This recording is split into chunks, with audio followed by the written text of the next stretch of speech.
0 Schedule and Auxiliary. Hello, this is my first work, although I have already released a one-shot here.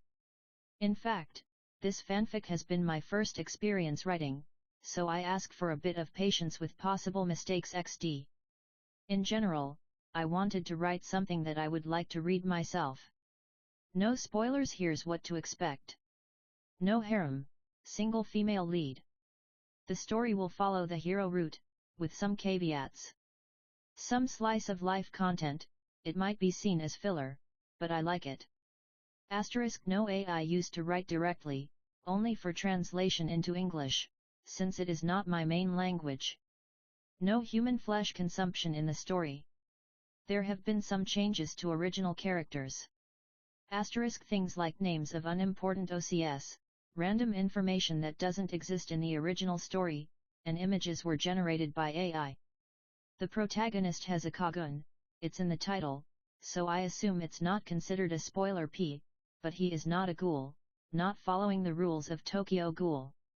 It's more like he is a mix of a vampire and a ghoul, and I also modified some aspects of the protagonist's physiology, but without weakening him.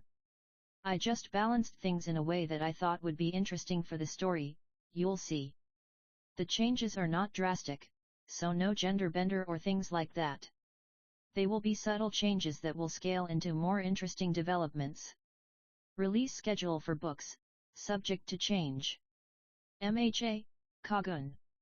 Sunday and Wednesday, 13:05, UTC 3, or 12:05 p.m., USA, EDT. Writing is just a hobby, so it's possible that there may be some pauses, but I want to finish my books, even if it takes some time. AD. I have another fanfic that will be released later along with this one, adding another item to the weekly releases. It was created for some tests on how to write fight scenes and, of course, to bring an idea to life. It's also something I would read if I found it through the app, so if you liked this one, it might be a good idea to check it out. It will be a Demon Slayer fanfic, with an original breathing technique, and powers inspired by a character from League of Legends. Thank you for taking the time to read this, I hope you enjoy the book 3. 0.2 Spoilers. Warning, this chapter will contain spoilers, as it will serve as a checkpoint for explanations about the protagonist's powers. Kagune. The Kagune, the black eyes with red pupils from Tokyo Ghoul, are always active. Kanaki's eyes will always be a different color, but the terror effect he has on people is something that can be controlled. When I say that the Kagune is active, I mean that this terror effect is active. There is a visual change for the Kagune to be active. The eyes develop small red markings, even extending out of the eyes and painting the skin. The image on the fanfic cover is a good example. Kagune. The protagonist possesses all types of Kagune, including Rinkaku, back, Kaukaku, arm, Yokaku, shoulder, and Baikaku, tail, all of which are red in color. The Rinkaku is similar to Kanaki's Kagune, meaning it has 4 scaly tentacles. The Kaukaku comes in the form of a gauntlet, with a shield on top and a spearhead, a blade, at the end. Yokaku. Baikaku. Images. If there's nothing here, it's because we haven't reached the chapters that contain images, or I forgot to include them. Tongue sticking out. Chapter 1, A Peculiar Beginning. Thump. The booming sound echoes, making everything around me tremble. Then a slow swaying spreads through the environment, accompanied by the constant sound of waves crashing and the creaking of the ship's hull. My eyes begin to open slowly, I feel my eyelids heavy. I can't see anything around me, everything is far too dark to make out anything. A feeling of weakness and exhaustion overtakes my body and mind. I try to move my hands, but even that feels exhausting, my limbs strangely heavy. When my senses begin to normalize, I feel a terrible cold that makes my entire body shiver. Gathering some strength, I finally manage to lift my arm, and crawling, I try to feel my way around, only to bump into a cold surface. I keep running my fingers along it and recognize it as iron bars of a cell. Was I kidnapped? Did they drug me? Judging by the weakness I feel, that seems to be the most obvious answer. I try to scream for help, but my mouth is far too dry, so only a low, miserable groan comes out, followed by a dry cough that scratches and hurts my throat. I continue to grope and crawl around the place, trying to find anything, but I have no success in finding anything useful beyond an empty bucket and what seems to be an old, hole-ridden blanket that I use to protect myself from the cold. Panting and breathing heavily, I sit down with my back against the metal bars. I feel that something is very wrong with my body. I feel far too tired even after doing only simple actions. I run my hand along my arm, and then I freeze. So thin. I continue running my hand over the thin clothes covering my body, each second becoming more horrified by my current form. What happened to me? I continue feeling my body. I was already thin, but this is too much, I think, terrified by my state of malnutrition. Feeling the bones in my body, I finally notice that I seem smaller, much smaller. The size of a child. How? I begin to panic in the darkness, but I try to force myself to calm down. I take a deep breath and try to organize my thoughts, to remember something or have some idea of how I ended up here. I manage to remember my day, everything ordinary as always, waking up, doing my morning routines, having breakfast, getting dressed, and going to school. I don't remember arriving at school. Did something happen? I can't remember. Then I feel a snap in my head, followed by a slight headache that is enough for my weak body to almost collapse. I feel that pleasant sensation when you remember something important, in this case, very important, since it's 3 years of an entirely new life. Very unpleasant memories, to be honest.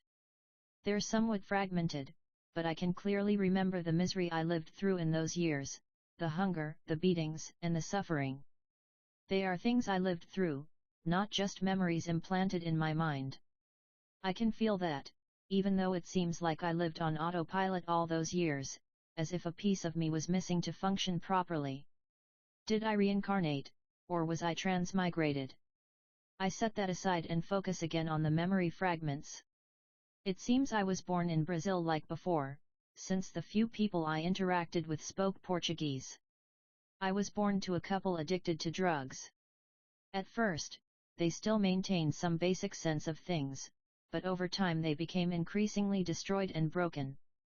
My role for them was to go out into the streets to beg for some spare change and hand it over so they could buy drugs and sometimes a bit of food and water. A month ago, I cut my foot on a shard of glass at home, and the wound healed quickly. My parents saw it, and blinded by any opportunity to get money to spend on drugs, they sold me to a human trafficker at a port.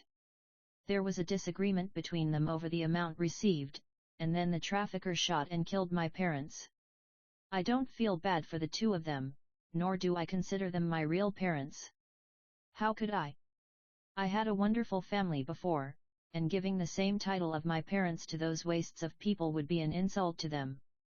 Then I was placed in this cell on a ship, being taken somewhere I have no idea where it might be. I was being fed daily, but now it's been about 2 days since the guy showed up. My body was already weak even before getting on the ship, and staying here only made everything worse. Before, I could at least get some food and water by begging, but now I must be alive only because of that strange regeneration. A few hours pass, and then I hear the familiar thunderous sound of the metal door opening. A man enters with a tray, a different guy from the one who used to come here a month ago. Do human trafficking ships rotate workers? Or was the guy disposed of? Either way, the man places the tray in my cell and checks the bucket. Seeing that it was empty, he leaves without saying a word, just like the previous guy. At least before leaving, he opens a curtain on the ship's round window, but there's no sunlight. It seems to be night, but it brightened this place a little at least. My eyes turn to the food tray, my stomach growls loudly, and I start eating quickly. For today, we have 2 bottles of water and 2 extremely hard loaves of bread, maybe even starting to grow some mold, not that I stopped to check. Today's meal seems to have come doubled. they must have realized they left a malnourished 3-year-old child without food for 2 days. I hope it's enough. I keep eating, drinking water to help swallow the dry, hard bread, my worries fading into the background as I focus on filling my stomach. A/N. Hey everyone, the first chapter is here. I hope you enjoy reading it. 3. Chapter 2, Two Familiar Eyes. I finish my terrible meal, finally feeling slightly full, and observe the timid nighttime light coming in through the window, softly illuminating the place. I go back to thinking about my situation. I don't remember having any form of identification, nor any family member or person who might miss me, maybe the shopkeepers I used to ask for money and food, but that seems unlikely. I don't remember the city I was in, nor the street or neighborhood. The most I can remember is that it was a coastal city in Brazil, and that doesn't help much. I let out a long, discouraged sigh, and then something specific comes to mind. I don't remember my new face. Thinking about that, I grab the metal tray and turn my back to the window. It must be a full moon, it's pretty bright. I see the environment begin to get brighter, maybe a cloud moved out of the moon's way. I try to adjust the tray to see my reflection, and then I finally manage to see myself. Hey!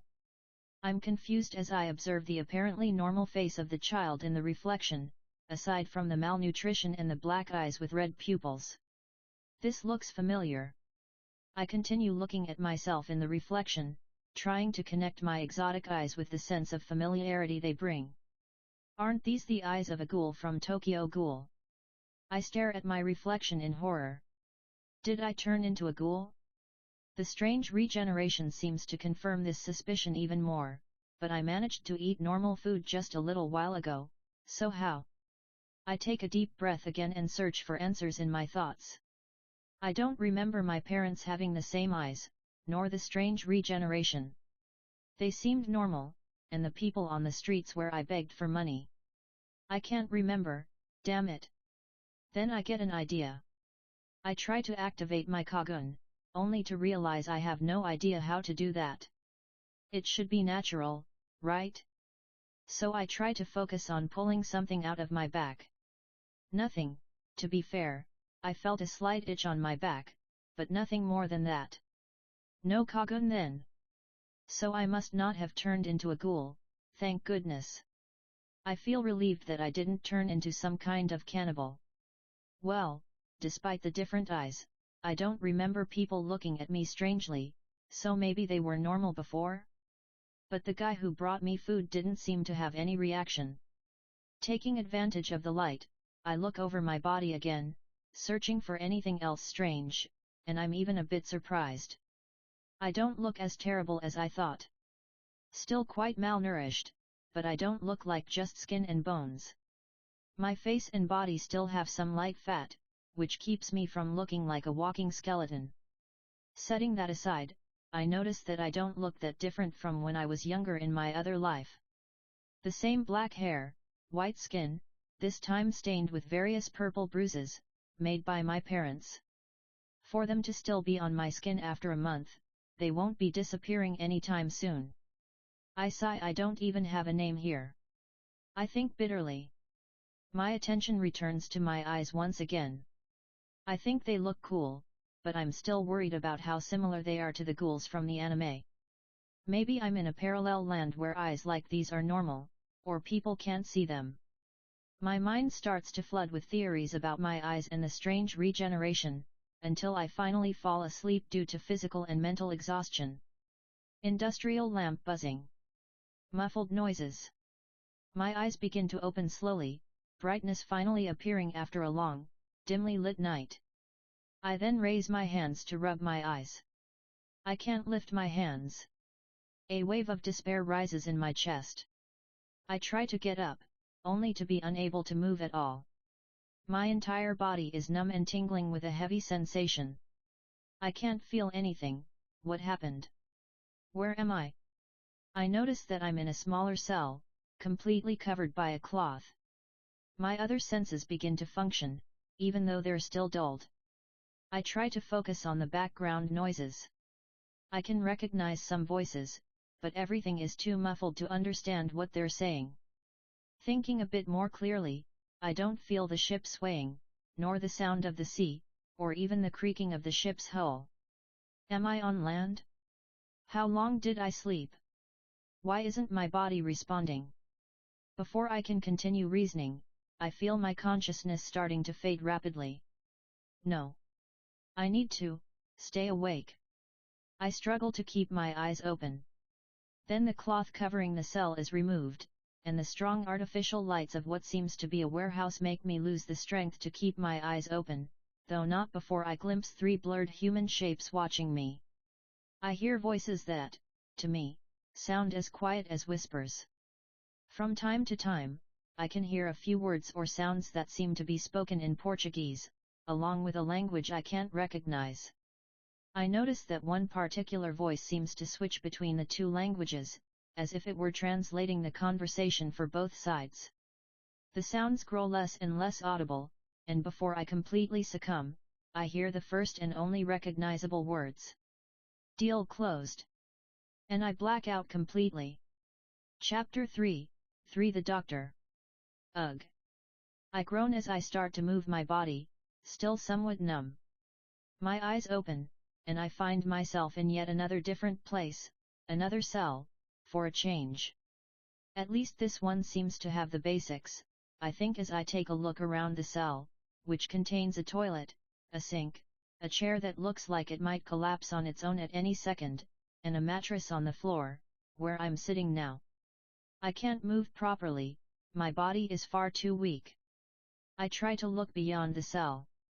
It's considerably large, it seems, a surgical room? A slightly inclined operating table, a set of lamps attached to the ceiling, and a cabinet of medical tools, all of that combined with the fact that I'm wearing hospital clothes. I quickly lift the hem of the blue shirt and take a look at my body. No surgical marks. I breathe a sigh of relief. They didn't take my organs, at least not yet, although I do have that strange regeneration, the stitches might have disappeared. I decide to try standing up. My legs tremble from the effort, so I give up and sit back down on the mattress. I pause to organize my thoughts. It looks like I was sold. Now what the hell is going to happen to me here? Footsteps. I feel a chill run down my spine when I hear the muffled sound of footsteps outside the room, growing louder and louder, until the metal door opens and a man wearing a white lab coat enters the room and closes the door. He starts speaking in a language I don't recognize, though it seems familiar, then stops mid-sentence, shakes his head from side to side, and mutters something, probably remembering that I can't speak his language. He opens the cell and pulls me out. I can't even struggle before he places me on the operating table and firmly restrains my head, arms, and legs. NA-MMMPH. He doesn't let me finish a single word before gagging me with a cloth.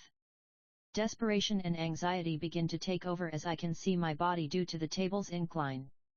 Ignoring my desperation, he casually puts on a medical mask and gloves, then seems to fill a syringe with something from a vial he took out of a cabinet. The doctor approaches me with the syringe and injects it several times, circling my arm with needle pricks. Then he turns his back to me and starts rummaging through the tool cabinet. My arm begins to tingle a bit as the strange liquid spreads through it. Within a few seconds, a peculiar sensation makes me recognize what he injected into me. Anesthetic, but why only my arm? I imagine that if this guy wanted to take my organs, he'd knock me out first, right? He comes back with a scalpel, wipes a spot on my arm with an alcohol-soaked cotton pad, and lightly passes the scalpel over the area. The cut bleeds a little. The doctor presses another cotton pad against it, just in time to see my regeneration quickly close the wound. I see the doctor's eyes light up, a sight that makes me feel unpleasantly nauseous. Oh no! I'm going to become a lab rat. I don't know if that's worse than having a kidney stolen. He continues observing the skin where the cut had been moments ago. He picks up a notebook and starts writing something down. After finishing his notes, he puts the notebook away and comes back with the scalpel again, This time, without even wiping the area with alcohol, he cuts deeper into my arm. I don't feel the pain because of the anesthetic, but the sensation of something invading my arm is still extremely unpleasant. He watches the wound close again, without even cleaning the blood, which runs down my arm in large amounts before stopping as the regeneration does its job. I find myself watching my own blood with a strange focus, feeling a peculiar kind of attraction. Hey! What? I think to myself as I snap back to reality, after being lost in the crimson stain as if hypnotized. Before I can finish my thoughts, he returns with the scalpel once more. He gently cuts into the skin of my arm again, but this time it's different. I let out a muffled scream of pain through the gag. He cut into a part of my arm that wasn't anesthetized. The doctor steps back when he hears my scream, looking surprised. He watches the wound close, then takes a deep breath and starts murmuring something as he turns toward the notebook. Damn, did he do that on purpose? What was that?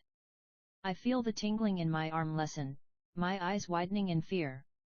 MMPH. MMPH.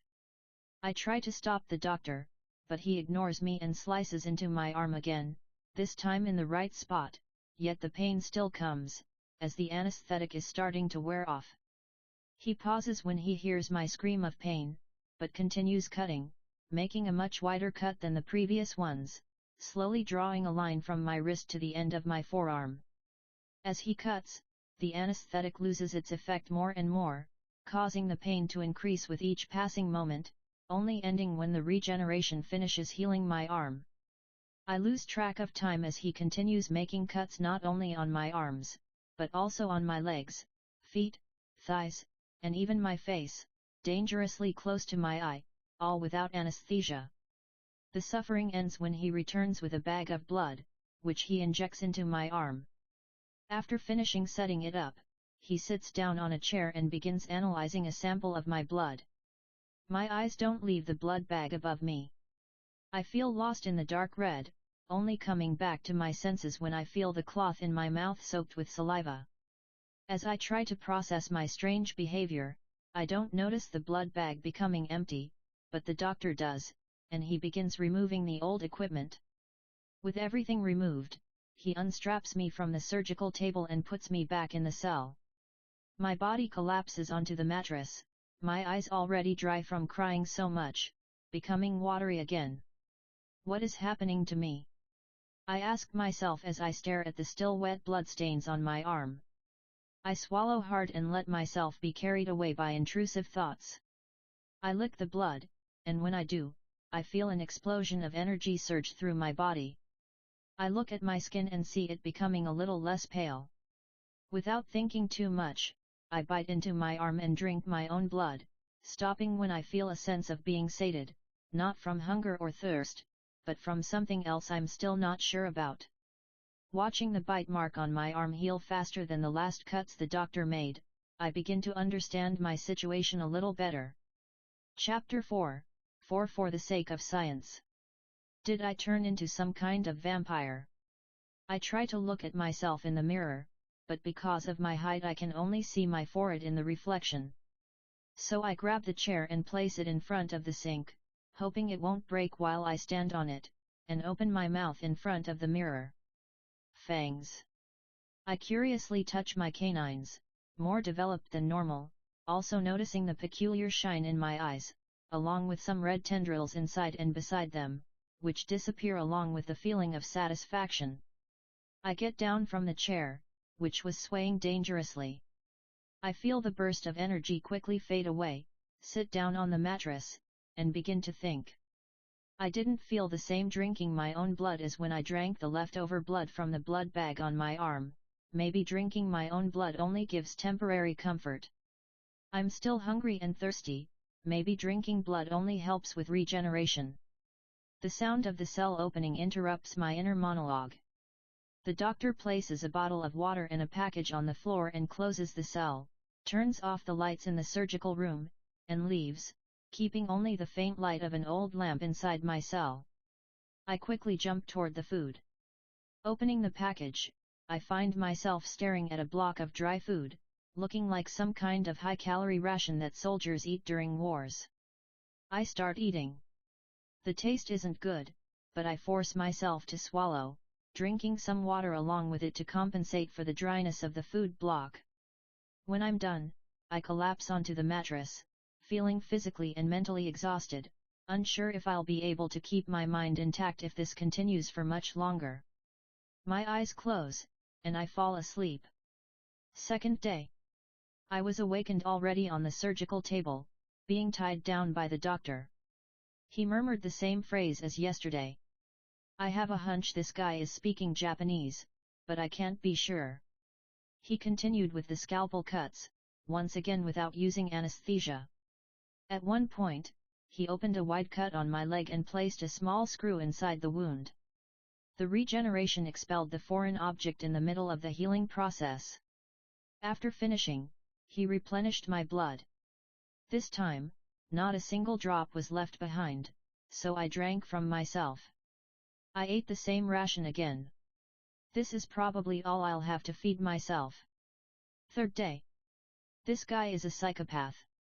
I already had my doubts, but today I'm even more certain. The day started like the previous ones, but everything quickly got worse. The first difference was that he didn't gag me today. The second was that he cut me much more than on the other days. My regeneration seemed slower, but it healed me perfectly. He murmured the same phrase as he cut me. I'm almost sure I heard a muffled chuckle between my screams of pain and agony. Also, he wasn't wearing the mask. I saw his lips begin to curl into a disturbing smile. The worst part was when he cut off the tip of my little finger. I've never felt so much pain. I writhed on that table in agony while that bastard placed the severed piece back onto the rest of my finger. The most impressive part is that it actually healed. I couldn't drink the leftover blood again. I think he changed the equipment, and this new one doesn't leak. I'll have to make do with my own blood. At least knowing that I can reattach limbs is good news in the middle of this infernal day, and I have a feeling it's only going to get worse. Fourth day. I was right, this day was much worse than the previous one. He cut the tip of my finger again, but this time he didn't hold it in place to reconnect it. Instead of my body simply closing the wound, it created a new fingertip, and that was extremely painful, much worse than having the finger cut off. The severed piece fragmented into red particles after the finger fully regenerated. As the horrific process happened and I screamed in pain and agony, I clearly heard it this time, a hysterical laugh coming from the doctor, who seemed to try to compose himself and then started repeating that same phrase over and over. I even memorized the phrase after hearing it so many times, Kagaku no tame ni. I have no idea what it means, and I can't figure it out in my current situation. I tried to break the mirror glass to use it as a weapon against the doctor, but it wasn't glass, or if it was far too resistant for me to break. I don't know what to do. I think I'm going to lose my mind in this place. Fifth day. Another day. This time he broke my arm to observe the regeneration. Then he cut off 2 of my fingers at the same time. The regeneration happened, but more slowly this time. The severed pieces evaporated into red fragments. He didn't give me any breaks today. I have no way of knowing the time, but I'm sure it was several hours in a row, hours in which he kept breaking and crushing parts of my body, in addition to cutting parts of me off. Kagaku no tame ni. That's the only thing I heard for hours on end, along with the snapping of fingers he made while watching me regenerate, followed by a poorly contained laugh. I feel weak. Sometimes I barely have the strength to scream in pain. My eyes are extremely swollen from crying so much. Sixth day. I feel weak, far too weak. I barely had the strength to eat the ration yesterday, and today I feel even worse. Already on the table, I'm too exhausted to cry, my screams come out hoarse and faint. Today, he opened a gigantic cut across my chest and abdomen. I could see much of my organs. I don't know how I didn't pass out from the pain, especially when he removed something. I couldn't see what it was, my eyes closed from the pain. The removed organ must have dissolved into red fragments, judging by the doctor's irritated sigh. During the regeneration of the organ, I passed out from pain for the first time, but I was awakened by an electric shock delivered by the doctor, making me experience the pain of the organ regenerating. After that, I had no strength left to scream, not even when the cut across my chest failed to regenerate. This time, the doctor had to stitch the wound shut completely. The failure of regeneration left a huge scar on my chest. Collapsed on the cell's mattress, lying on my back, I feel my entire body trembling. But it doesn't feel like pain or cold, much less fear, it's a strange sensation. Exhaustion hits hard. Unable to stay awake, I fall asleep, uncertain whether I'll wake up tomorrow, or how I'll wake up. Chapter 5, 5A Change. End of the 6th day. POV of Yakumoto Murai the doctor. Tisk, the organ extraction failed. I say irritably as I look at the boy's blood samples, the only thing that doesn't disappear. Tech. I snap my fingers, which helps me calm down a bit. Then I take a deep breath and begin planning the next day. I need to understand this regeneration. I need to cut and break more. Ha ha ha. Deep breath. For science. Ha ha ha ha ha ha ha. It will be worth it. They will recognize me when it's ready. Yes. Ha ha ha ha. The hysterical laughter continues for several long seconds before abruptly stopping. What should I do? Maybe I should test the regeneration with fire, or maybe I should cut a limb into several pieces to see if they can reconnect, perhaps test how his body reacts to a gunshot. Ha ha. Ha ha ha. Cough cough. I grab a glass of water and drink while imagining thousands of possibilities. 7th day.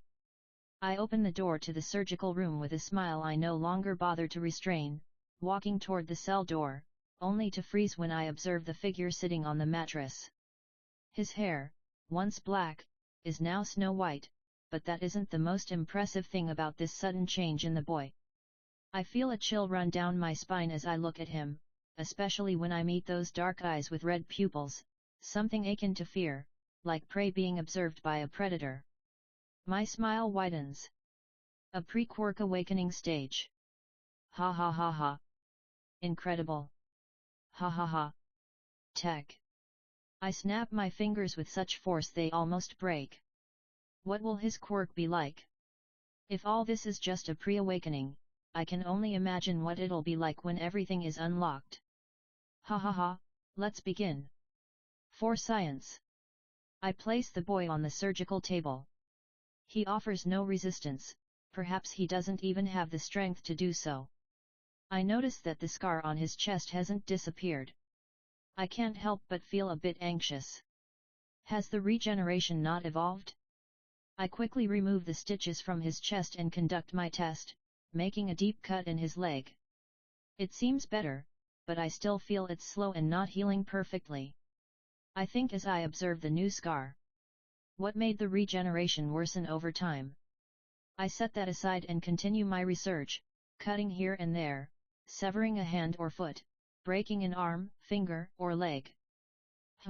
No screams. After a long while, I notice the deafening silence from the boy. I know he's feeling pain because of his grimaces and spasms, but now he's enduring it. Acting tough? Haha, let's see. I change his position on the table, now with his back facing up, and decide to try an idea I had last night. I grab a blowtorch and turn it on. The sound of gas and fire seems to make him writhe on the table. I bring the blowtorch close to his skin, which after a few seconds in the same spot bursts into blisters, followed by the charring of the flesh. The smell of burnt skin and meat fills the air in a repulsive way. All I get from him are groans. All right, let's raise the level. I begin passing the blowtorch across his back, eventually forming a burned X. I take the opportunity to observe the regeneration doing its work. The burned skin and flesh are pushed away by new tissue, but it leaves behind a peculiar burn scar. Tisk, boring. I toss the blowtorch into a corner, irritated at only getting groans, but I have to continue my research, so I try not to dwell on it. End of the 7th day. POV of the protagonist. Ugh, it hurts so much. I murmur to myself, my face pressed against the mattress, feeling the unhealed remnants of the burns on my back. I seem able to endure more pain than usual when I woke up this morning, in addition to my hair having suddenly turned white. I still feel the pain, but I can endure it much better now, at least when it comes to resisting the urge to scream or cry from pain. The doctor said something earlier today before starting to laugh in front of my cell. He seems to know what happened to me, and he was excited about it. Sigh. I also feel a slight itch on my back, but that must be because of the burn.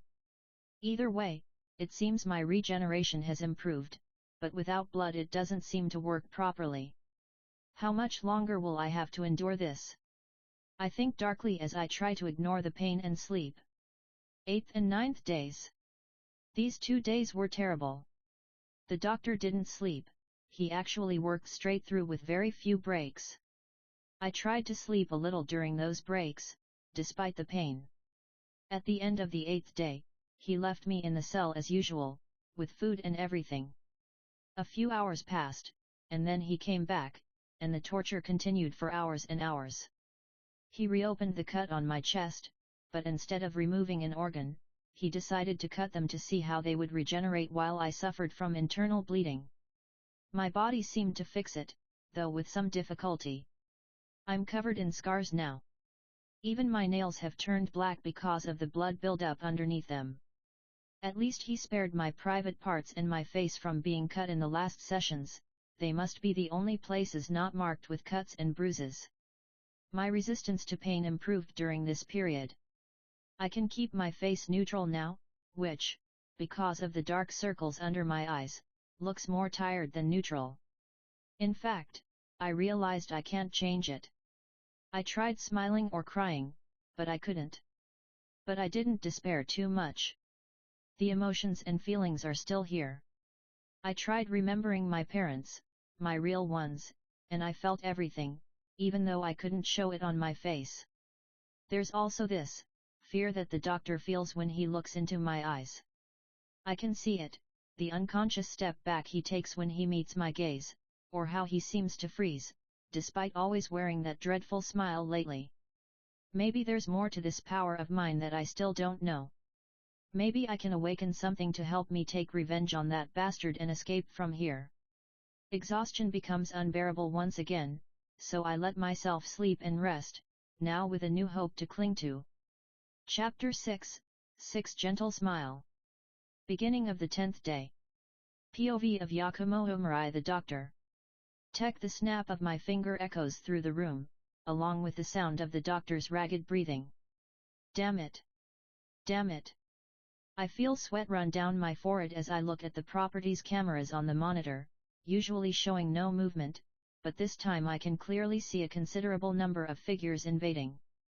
These figures are unmistakably pro-heroes, judging by their flashy, colorful costumes. Along with them, I can see an entire police force surrounding the place. I noticed something was wrong when I realized the most obvious cameras were suddenly disabled.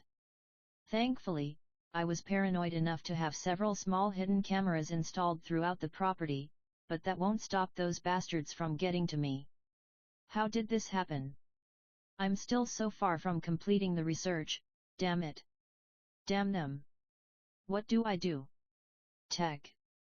I chose this semi-abandoned house in the suburbs precisely so I wouldn't have to deal with this shit. Fuck. And I only used the basement, plus I soundproofed it. Shit.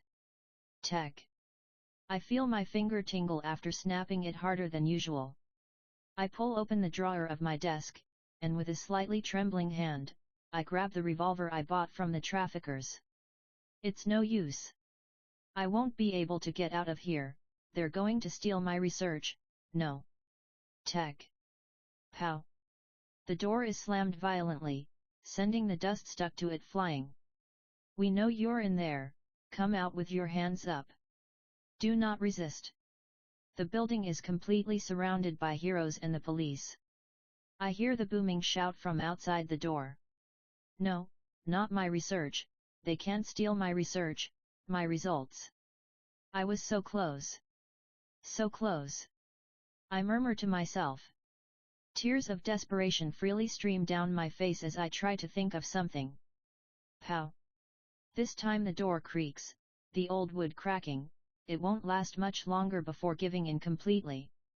I can't let them take my research, that's it. The twisted smile returns to my face, still wet with tears that won't stop falling. I throw some of the papers and documents onto the office floor, scattering everything randomly like confetti at a children's party. I grab a bottle of alcohol, open it, and pour the liquid all over the office floor. They won't have anything. Anything. Hey, haha. Throwing the empty bottle into a corner, I light a match and let it fall to the floor. The fire starts violently, spreading unevenly through the puddles and droplets of alcohol, burning some papers and, without me noticing, the hem of my pants as well. The flames burn the fabric, revealing my prosthetic leg. It's not enough. I need to get rid of more. I look at the gun in my hand with a smile. Yes. This way they'll never get my research, ha ha ha ha ha. I put the gun to my head and... A few minutes earlier. POV of Nemuri Kayama midnight. Nothing in this room. I shout, looking at the completely empty, dusty room, with no signs that anyone has been here for days, or years. Nothing here either, says a voice from the room next door. Initially, we thought this house was some kind of warehouse for the traffickers who were arrested 5 days ago, but that doesn't seem to be the case, since no one has entered or left this place during all that time. By observing old footage from some of the area's security cameras, we saw the group of traffickers arriving at this house, and it was also confirmed by a detective with a detection quirk that there are people here, even though we don't have the exact number. Looks like they found someone in the basement, my fellow hero says urgently, so the two of us head downstairs. The first thing I notice is the enormous, dark, moldy corridor. How is something like this under a house? I ask myself, curious. Bang! A gunshot echoes through the dark corridor. I exchange a nervous look with the hero beside me, and we run toward the sound. When we reach the group of heroes, I sigh in relief when I see that everyone is okay. What happened? I ask the nearest hero, who is looking at some papers with an ugly expression. Looks like this was just a buyer. He killed himself before we entered the room, he says without taking his eyes off the papers. I glance at the room being searched by the heroes. The wall is stained with blood, there are several papers scattered across the floor, some still smoking, others completely charred. I can see a leg behind the office desk, probably the guy's. I crouch down and pick up one of the many papers that wasn't burned, and freeze when I see what looks like a poorly drawn picture of a child being dismembered. My eyes wander across the many papers scattered around, all with different drawings of the same child being tortured in various ways. My God! I drop the paper and leave the room to get some air. Guys, there's another door here. I hear someone shout in the distance, which makes my heart race in anguish. I go with part of the group to the new door. This one is a heavy metal door, and one of the heroes starts unlocking it with a key he found in the office. The door opens, and a pungent smell of blood and burned flesh invades our noses. As I enter the room, my eyes scan the surgical equipment, but focus mainly on the blood stains on the floor and the surgical table. In the distance, I can see 2 red dots staring back. A hero finds and presses a switch that turns on the lights. Now the red dots in the distance reveal what I didn't want to be true. The same child from those macabre drawings stares at us with an expressionless face. Looking into his eyes sends a chill down my spine. My gaze drifts to the child's arms, which are covered in scars. I feel a stab of sadness in my heart and slowly walk toward the cell. POV of the protagonist. Who is she? And what kind of outfit is that, lady? I think as I look at the woman wearing extremely tight clothing. She crouches in front of the cell with a suggestive movement, although the look of pity on her face suggests she did it unintentionally. She starts saying some things in what I assume is Japanese, with a gentle and soft voice. I tilt my head to the side, trying to show that I don't understand what she's saying, but she keeps talking. I manage to recognize the words pro-hero, since she said that in English for some reason. Heroes. Am I saved? My eyes wander to the other figures in the room, some rummaging through cabinets, others giving me looks of pity. I notice the colorful outfits, which seem to confirm the idea that they are heroes. Miss. I can't understand you, I say quietly and a bit hoarsely, but she seems to hear me. She turns to her colleagues and asks something, they shake their heads in denial. One of them opens the cell with the doctor's keys. The woman slowly approaches me and extends her hand toward my head, which makes me shrink back unconsciously. She seems to freeze when she sees me flinch. She says a few words again in that gentle voice and tries to approach her hand once more. I don't shrink back this time. She strokes my white hair, and with that gesture, I feel my defenses break, but I can't cry, so I just close my eyes, enjoying the affection. When she stops, I open my eyes and see a gentle, warm smile on her face, one I know will stay in my mind for a long time. She picks me up in her arms and carries me out of the room. Chapter 7, 7 Midnight. As she carries me through the moldy corridors, I notice several heroes and police officers passing by and talking. Most of them, when they see me, cast looks of pity. As we pass through a busier area, my gaze fixes on a leg behind a desk, one that feels very familiar. Some pieces start fitting together in my head. That must be the gunshot I heard earlier. Did they kill the doctor? I remember that he himself had a gun, since the bastard had the brilliant idea of shooting me in the leg to test my regeneration. I feel a gentle touch on my head. The woman, seeming to notice my restlessness, starts stroking my head again. I'm tired. I think it's okay to sleep a little. I hope so. POV of Nemuri Kayama Midnight. Seeing the boy fall asleep on my shoulder makes me feel even more pity for his situation. What must this child have gone through in that place to end up with such a neutral expression? Leaving the house, I head to an ambulance that had been called earlier and try to hand the boy over to the nurses, but he clings tightly to me, even while asleep. This action makes my eyes water a little. After composing myself, I gently loosen his fragile grip and hand him over to the nurse's care. He seems to have grown attached to you, Miss Midnight, one nurse says, already placing some blood pressure monitoring equipment on the boy.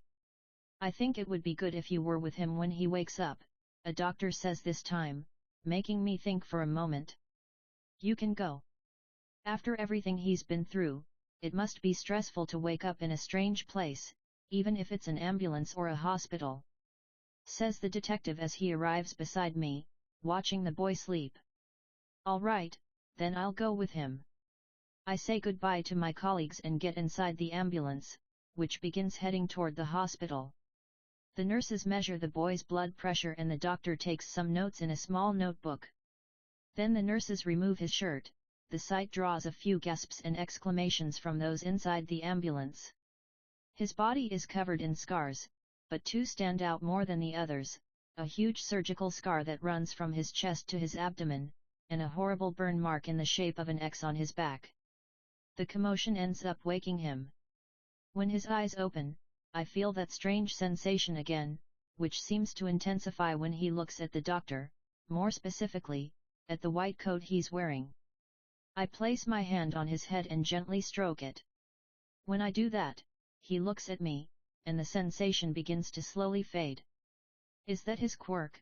One nurse asks, wiping some sweat from her forehead. I don't know. He doesn't speak Japanese, so I couldn't talk to him. We can use a phone to translate when we get to the hospital, the doctor says while looking at the blood pressure monitor. Is something wrong, doctor? The other nurse asks him, noticing his unusual attention to the device. Just an idea I need to confirm when we arrive. Let's keep examining the boy. As he says that, the doctor begins using his quirk on the boy, passing a kind of scanner over his entire body. POV of the protagonist. Hey! What's going on? I think as my gaze alternates between the nurse with cat ears and the doctor passing a strange blue light over my body. The nurse with cat ears seems to notice my stare, so with a mischievous little smile she lightly pokes my nose and says something in a playful tone that makes the other two women in the ambulance laugh and the doctor let out a sigh. Why the hell is everyone dealing with this like it's normal? I scream internally. When the ambulance finally arrives at the hospital, I imagine I'd be making an amused face if it weren't for this permanently neutral expression. What the hell is this?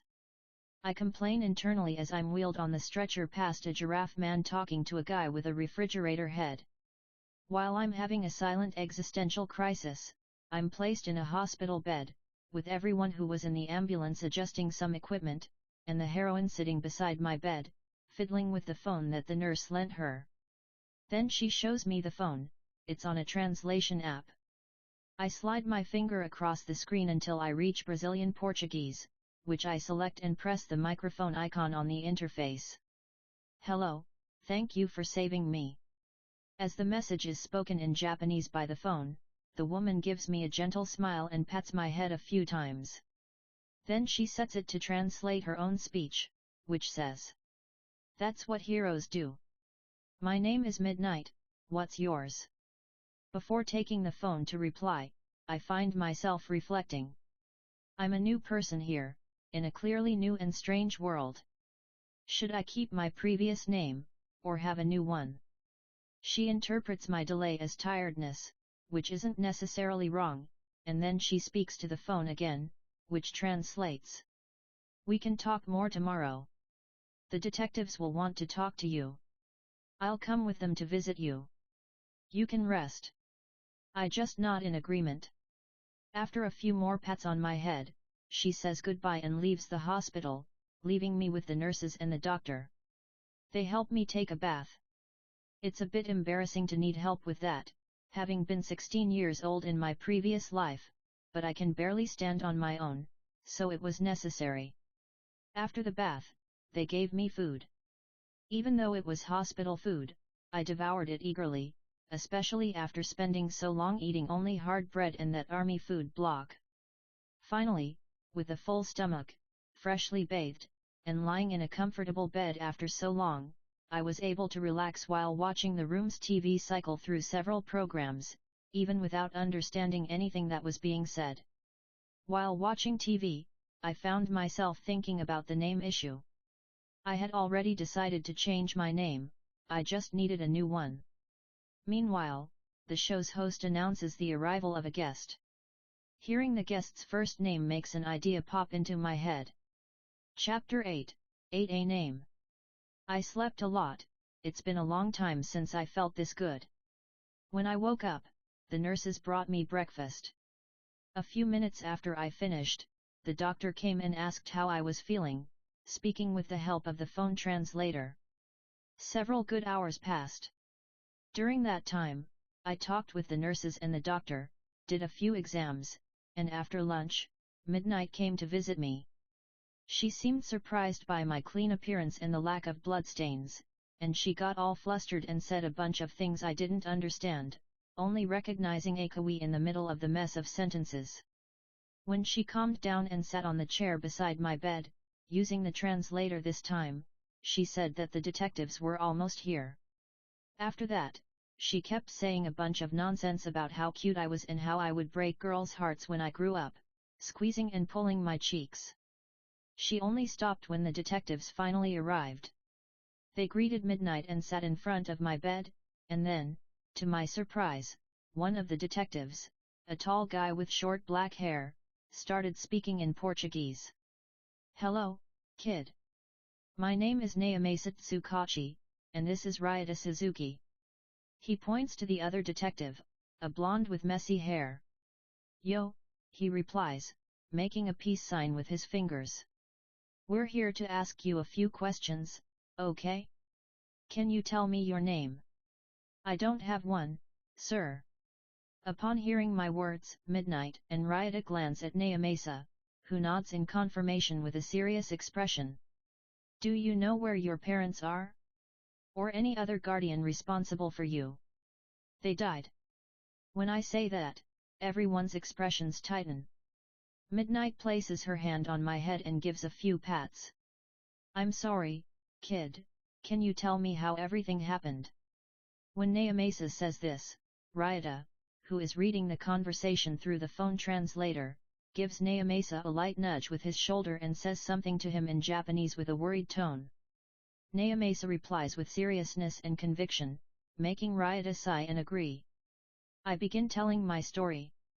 I talk about how I begged on the streets of a coastal city in Brazil, about my abusive, drug-addicted parents.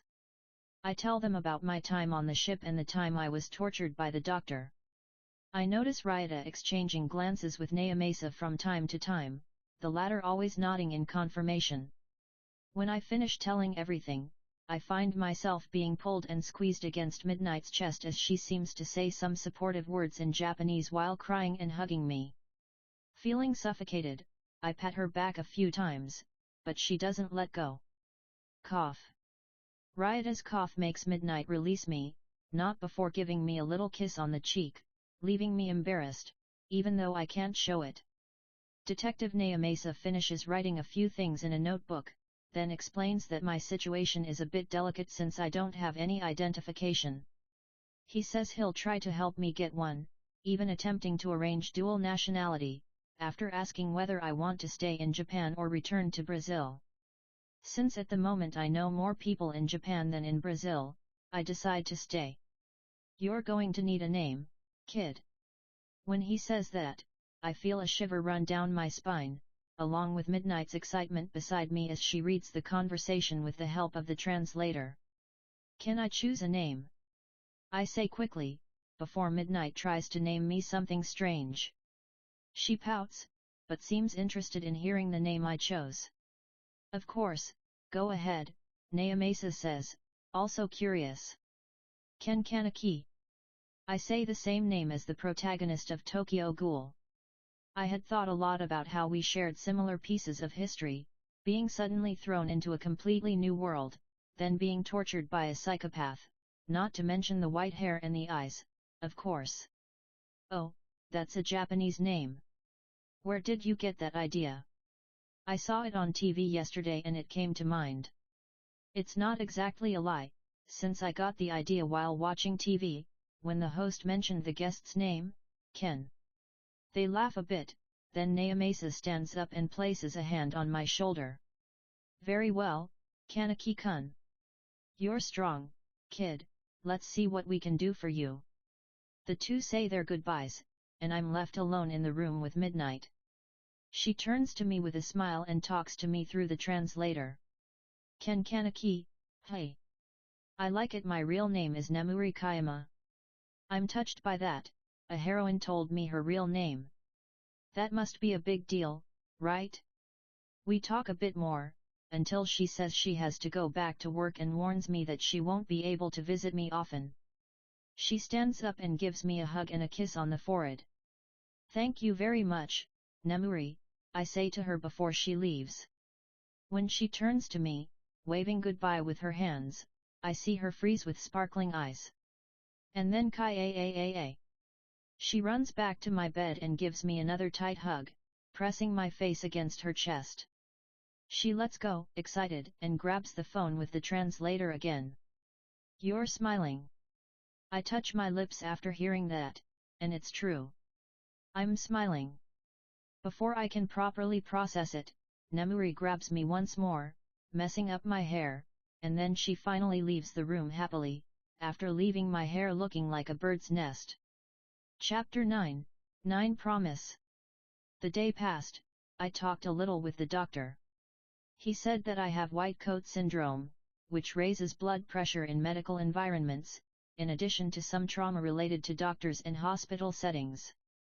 That caught me a bit off guard, but I managed to understand it a little when I stopped to think about it. I feel anxious here, especially when I'm alone in the room, and I start snapping my fingers without even realizing it. Another curious thing was when I was watching the news on TV. I saw several heroes and noticed that it's kind of strange. Heroes seem more like celebrities than the heroes I used to see in comics and movies. I also saw that I might be in the same world I knew, just in the future, since we're already in the 22nd century. There are many possibilities, and I think it's better to put that aside and simply accept it. What has been happening to me lately is crazy enough already. While still watching TV, I came across a report about the doctor. I recognized him because of the photo. I picked up the phone the nurse left on the table in case I needed to translate something during an emergency and translated the report. It says that a doctor from a large hospital committed suicide after being ambushed by heroes and the police, having been caught involved in human trafficking, torture, illegal possession of firearms, and a handful of other crimes. So he committed suicide.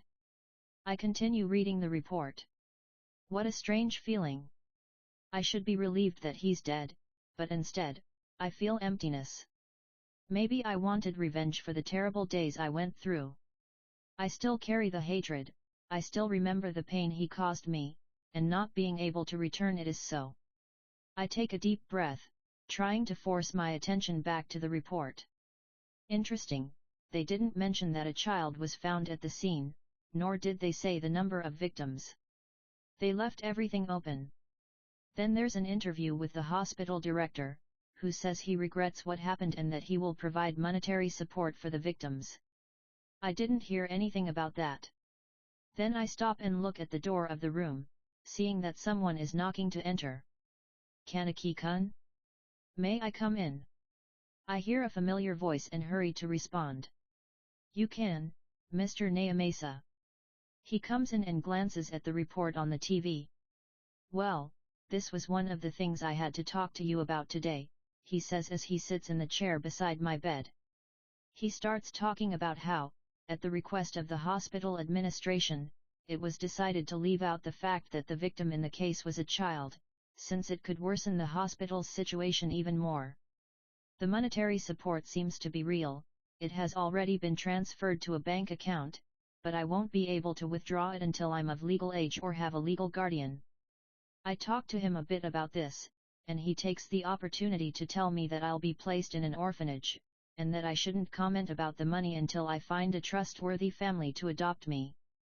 He also mentions the possibility of emancipation, which would allow me to gain access to the money. He says I'm intelligent and should be able to achieve it easily.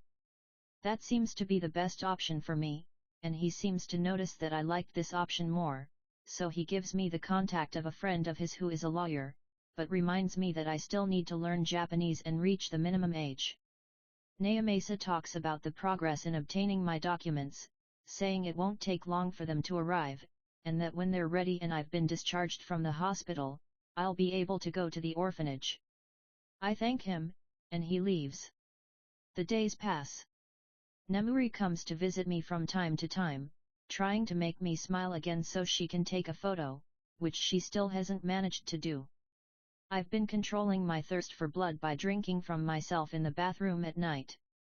I don't like making people feel frightened just by looking at me. The nurses and the doctor who were with me in the ambulance seem to be the best at ignoring it, but the others who pass by here can barely hide their discomfort. I think it must be the stress of being in a hospital because of the traumas the doctor mentioned. Naomasa returned one day holding a folder with my documents. I took a look at my ID, dual nationality on top of everything, all correct just as I told them.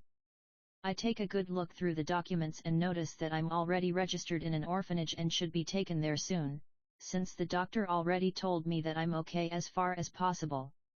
I recovered from malnutrition after taking some pills for a few days. I can walk normally now.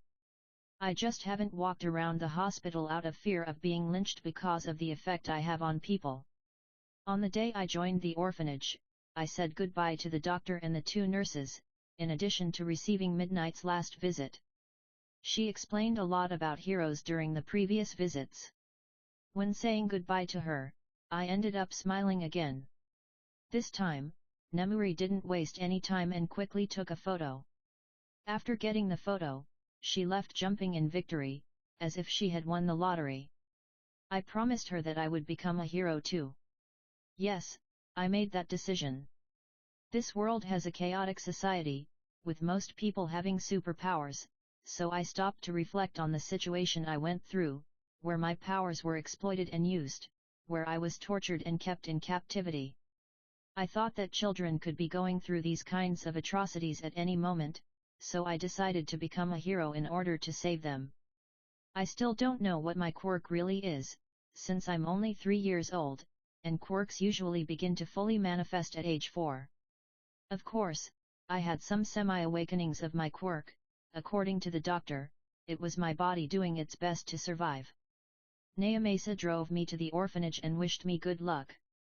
Then I get out of the car and greet a woman standing in front of the orphanage. She doesn't say anything and just guides me and shows me the place. They must already know that I can't speak Japanese, at least it saves me some trouble. I notice the curious looks from the children. Some run away in fear because of the effect my eyes have. The adults look at me with curiosity. It's not every day that a foreign child joins the orphanage. I let out a sigh. I guess living here will be more complicated than I thought, I think as I see some adults whispering while I walk beside the woman. Chapter 10, 10 Awakening and Bonds. A few months later. Life at the orphanage hasn't been bad, aside from the children who avoid me like the plague. I need to find a way to suppress the terror my eyes make people feel. The longer I go without drinking blood, the worse it gets, even affecting adults. I started learning Japanese with the caretakers. I'm getting the hang of it.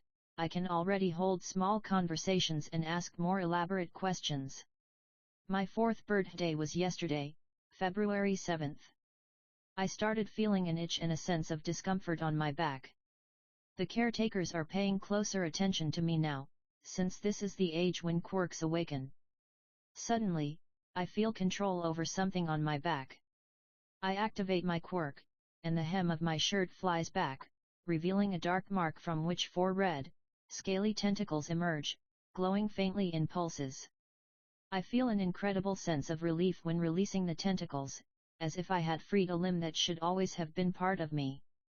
The caretakers approach with a mix of fear and caution. One of them tries to touch a tentacle with a slightly trembling finger, and it instinctively recoils away from her touch.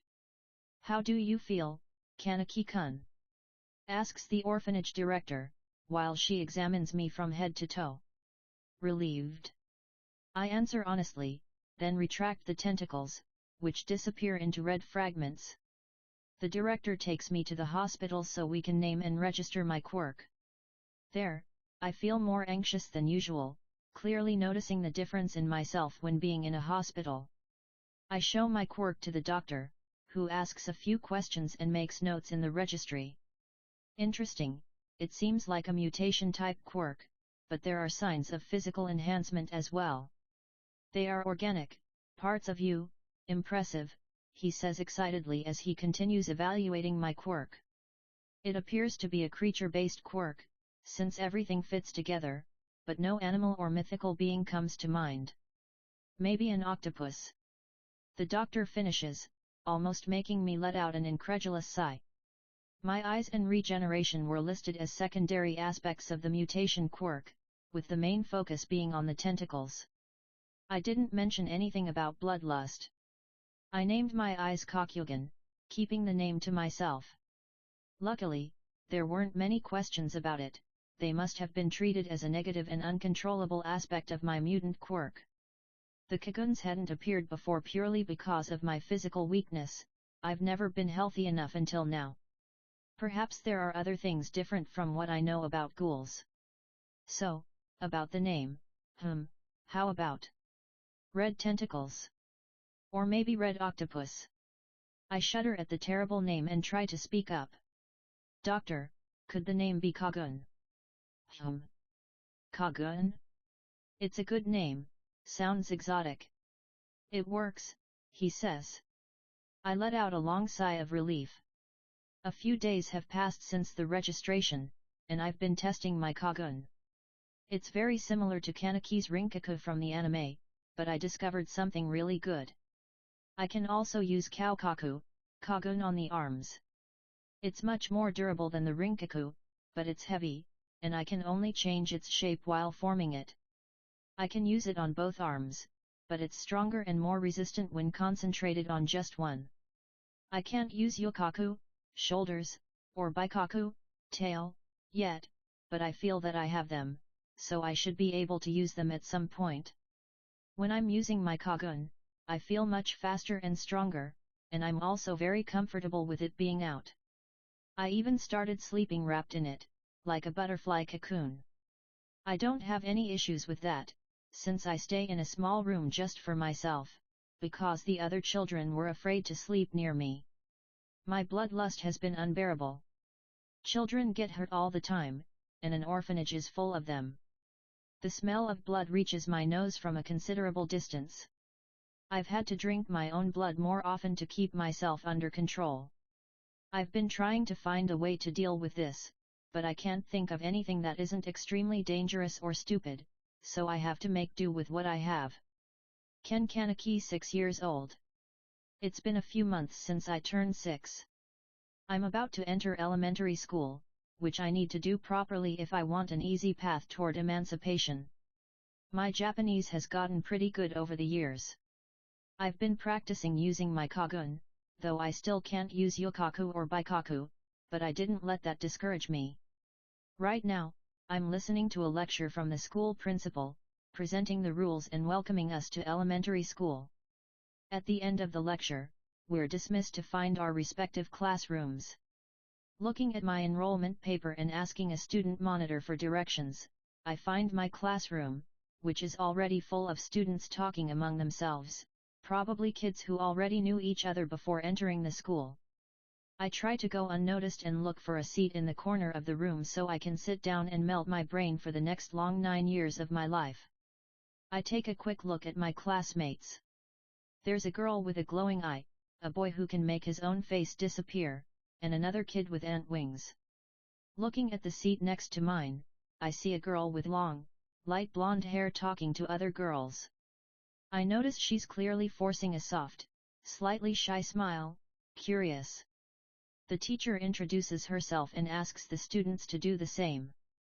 When it's my turn, I notice that the other students clearly avoid looking at me, maybe treating me like some kind of delinquent. Okay, at least that avoids long-term trouble. I don't bother memorizing my classmates' names. I probably won't be able to talk to any of them without them being terrified by my eyes. The school day passes quickly. I pack my things and prepare to head back to the orphanage alone, since the principal considers me quite responsible and independent, or maybe it's just negligence, who knows. Leaving the school after going to the bathroom, I notice most of the students have already left with their parents. I start my walk, which isn't very long, since the orphanage is relatively close to the school. To relax a bit, I release my kaukaku down to my shirt sleeve, just as a thin Kagune plate. It's useless for combat like this, but it's enough to enhance my senses and make me comfortable. However, those heightened senses make me detect the smell of blood in the area. Since it's dangerously close to the school, I decide to investigate. As I get closer, I notice the smell is from animal blood, but I keep going. It's in a park, more specifically, beside a tree. I see the same blonde girl from my class. Slowly, I approach her. Stopping beside her, I see her crouched and frozen, staring at a bird's corpse. Noticing my presence, she lifts her head and locks eyes with me. After a few seconds of staring, she starts to panic, her eyes filling with tears. "It wasn't me Sniff who hurt him," she says in a trembling voice, tears already starting to fall. I take a look at the dead bird and can clearly see a scratch mark on its wing. It must have been killed by a cat, I think. "I believe you." My words make her eyes widen, and contrary to what I expected, they make her start crying even harder. "Why you Sniff believe me?" I hand her a tissue as I see her nose start to run. "Yes, I believe you," I repeat gently. She blows her nose into the tissue, then looks into my eyes with touching vulnerability. "Thank you."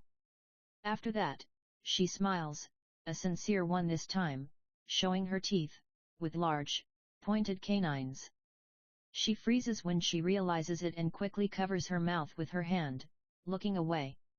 Is she insecure about her teeth? Hey, look here. When she turns to look at me, I show her my own teeth, lightly pulling the corner of my mouth with my finger to show a canine similar to hers. Her eyes, still watery with unshed tears, seem to shine with understanding. She removes her hand from her mouth and shows me her teeth the same way I showed mine. We stare at each other for a few seconds, and she lets out a cute little giggle. I hope I'm smiling too, at least. A/N. I don't know if I managed to make this part clear enough, but I felt I should talk about it. The Kagune, the black eyes with red pupils from Tokyo Ghoul, are always active. Kanaki's eyes will always be a different color, but the terror effect he has on people is something that can be controlled. When I say that the Kagune is active, I mean that this terror effect is active. There is a visual change for the Kagune to be active. The eyes develop small red markings, even extending out of the eyes and painting the skin. The image on the fanfic cover is a good example. Chapter 11, 11 Blood Ties. It's been a while since someone didn't seem afraid of me. I think as the blonde girl wipes away the remaining tears with the back of her hands. Do you remember me?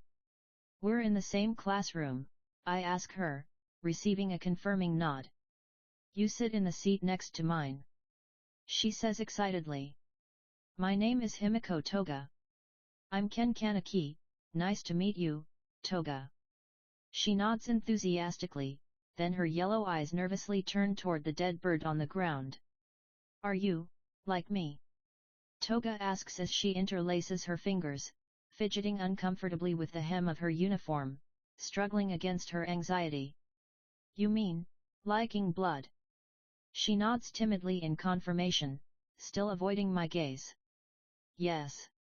I see her behavior change once again into something much more cheerful and lively. She jumps at me and gives me a hug, sniffing a little. I'm somewhat lost due to the sudden contact, but I return the hug. I never thought I'd find someone like me, sniff. Realizing her actions, Toga hops back with flushed cheeks. She then bows slightly and apologizes. It's all right. Do you want to talk under the shade of that other tree? I ask, wanting to put some distance between us and the bird's corpse, which has been causing me some instability. Walking toward the other tree beside Toga makes me reflect on how children in this world, or future, are much smarter and sharper, despite still being naive and innocent. So, were you also put into personality counseling? Under the other tree, Toga asks in a sad tone, intertwining her small hands. Personality counseling. You don't do it. Your parents didn't put you there. I'm an orphan. The caretakers never put me into anything like that, nor the other children. Toga looks surprised, and after I ask her to explain more about this so-called personality counseling, I start to feel suspicious about it. So they told you to suppress your desires and blend in? Even if you practically have to pretend to be someone else. My eyes widen when Toga confirms it. What the hell kind of program is that? In a context where most people have quirks, don't choose what they're born with, and sometimes suffer effects they can't control, forcing someone to do this is downright disturbing. I never told anyone that I have a desire for blood, but even other children at the orphanage with dangerous quirks and behaviors don't receive this kind of treatment, Toga. I remember one of the few children who seems afraid of me, or at least hides it very well. She's a little girl with a fire-controlling quirk. She has some pyromaniac habits, she really enjoys watching fire burn things. The caretakers keep an eye on her, but they don't stop her from making some controlled, harmless bonfires. Toga seems surprised that I hid my desire for blood, and even more so by the situation of the other children. But, they told me I had a perverse behavior, and that it needed to be fixed. Toga, who told you that? My parents. My heart tightens when I hear those words. What kind of parents say things like that to their own daughter? She would suppress that desire throughout her entire childhood and adolescence. What would happen if she couldn't endure it anymore and it exploded? Especially a desire for blood, which I know distorts thoughts in disturbing ways. Kaneki-kun. Her voice pulls me out of my thoughts. Yes, Toga-chan. How did you deal with your desire for blood? I've been drinking my own blood in secret. It doesn't help much, but it keeps me under control for a while. Oh. I tried that too, but it didn't work, she pouts. Do you want to drink mine? I ask her. Is that really okay? Her cheeks turn red and her eyes widen, shining brightly. MHM. I glance around, no one in the park besides the two of us. I look at my arm. Normally, I'd just bite myself, but letting her do it feels a bit too intimate. So I release a single Kagune tentacle, having already retracted my Kaukaku. I make a cut on my arm, not letting it regenerate, and allow the blood to drip. Toga looks like she wants to ask about my Kagune, but the falling blood captures her attention in a hypnotizing way. She tries to say something, but the desire is stronger. Without touching her mouth to my arm, she drinks the blood with a dazed expression. When she seems satisfied, I let the wound heal. She licks her lips and says with a smile. So sweet, thank you, Kaneki-kun. Then she imitates my movement and stretches out her arm. Here, it's only fair that you drink mine too. My eyes widen slightly. But you'll get hurt, Toga-chan. Before I can continue protesting, Toga opens a cut on her arm using my own Kagune. When did she grab it? And why didn't my Kagune retract when she held it? Oh. My eyes lock onto the blood dripping from her arm. I swallow hard and start drinking, also without touching her arm. The sweet taste fills my mouth, completely different from drinking my own blood. When I finish drinking, I see her wound heal, much slower than mine, but still fairly fast. So. Does it taste good? She asks, pulling me out of my stupor. It's sweet and smooth, it's good, I say as I wipe my mouth with the back of my hand. She giggles and sits down on the grass. I sit beside her. I feel much better, Toga sighs in relief. Yet. I agree. Not having that constant hammering urge to drink blood is an enormous relief. Kaneki-kun, can we be friends? Friends? For a moment, that word feels strange to me, but soon an unexpected warmth fills my chest. Of course. I'd love that, Toga-chan.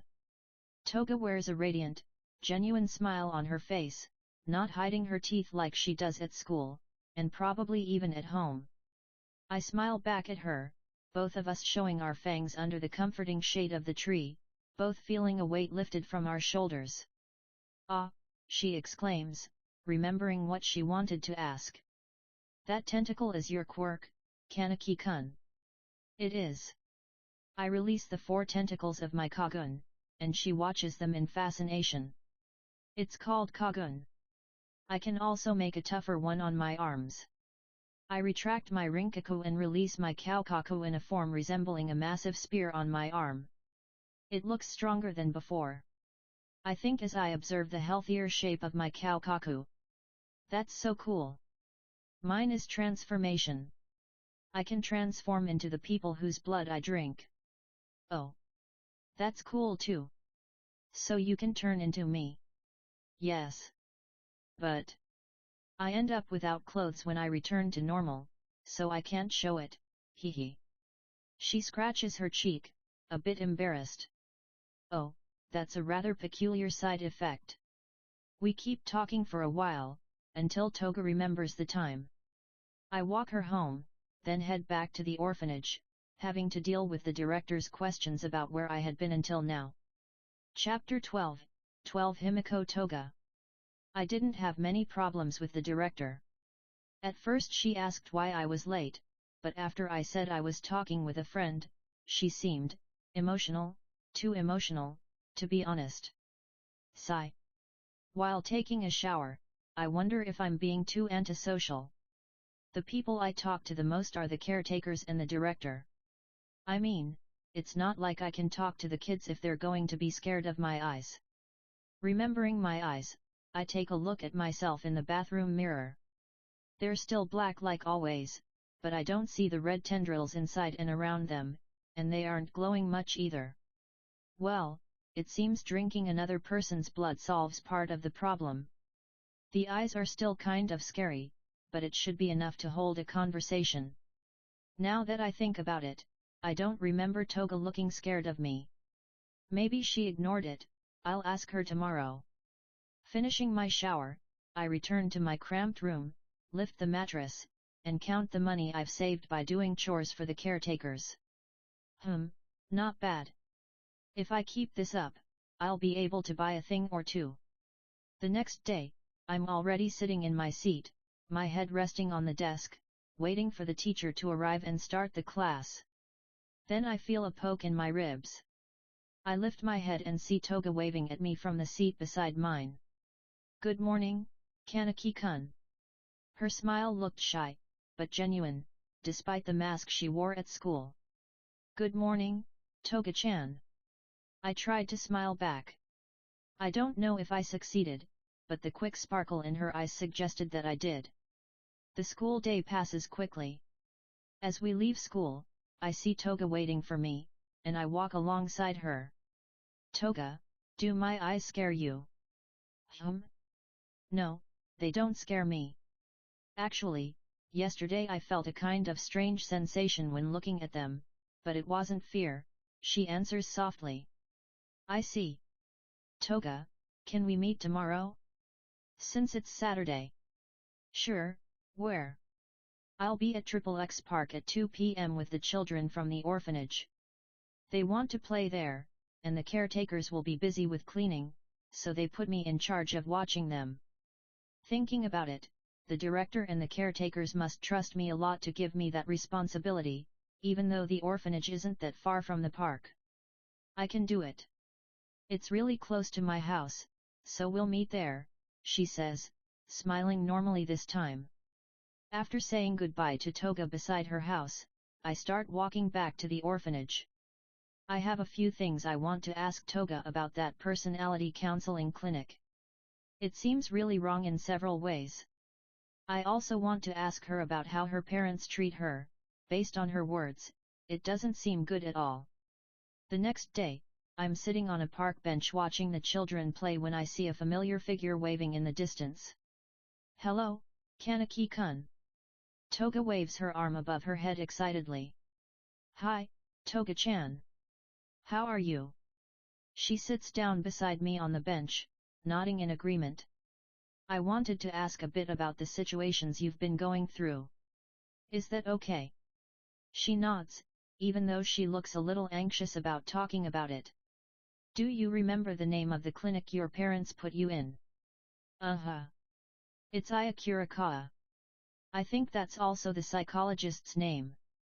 I don't remember finding any licensed place with that name in the city, nor a psychologist with that name on the internet. Toga, did your parents say how they found that clinic? I heard them talking.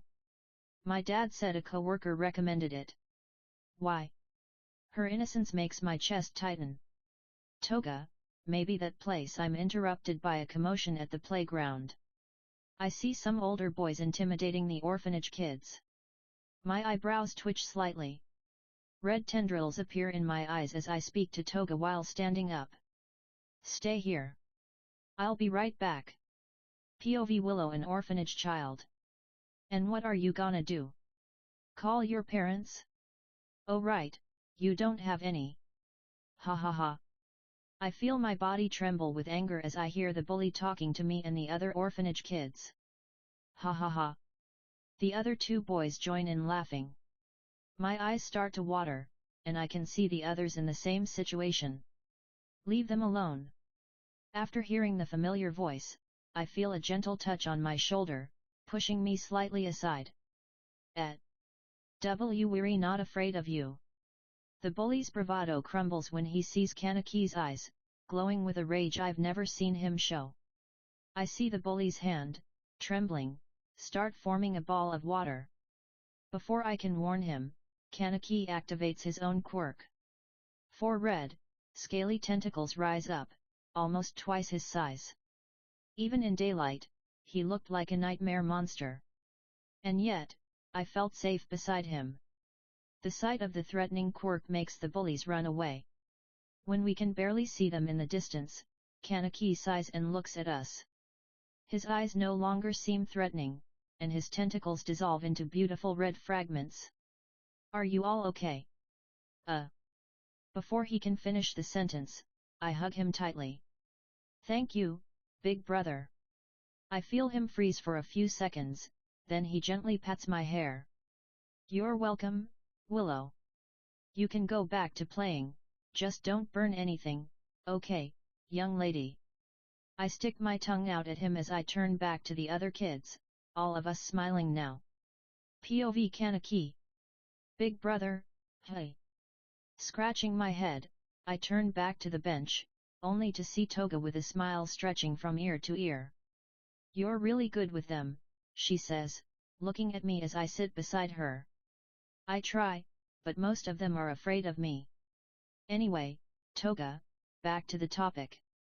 I don't think that clinic is legalized. I didn't find a clinic with that name on the internet. In fact, I didn't find anything saying that this kind of clinic is legal. What does that mean? Toga tilts her head, a bit confused. It means what they're doing to you is wrong, Toga. They shouldn't try to fix you or turn you into someone else. I emphasize the word fix. She looks a bit depressed and thoughtful. Even if children here are smarter, this kind of independent thinking is still complicated. How did your parents treat you after you started feeling a desire for blood? They started ignoring me, sometimes looking at me strangely. Sniff tears begin to stream down her face.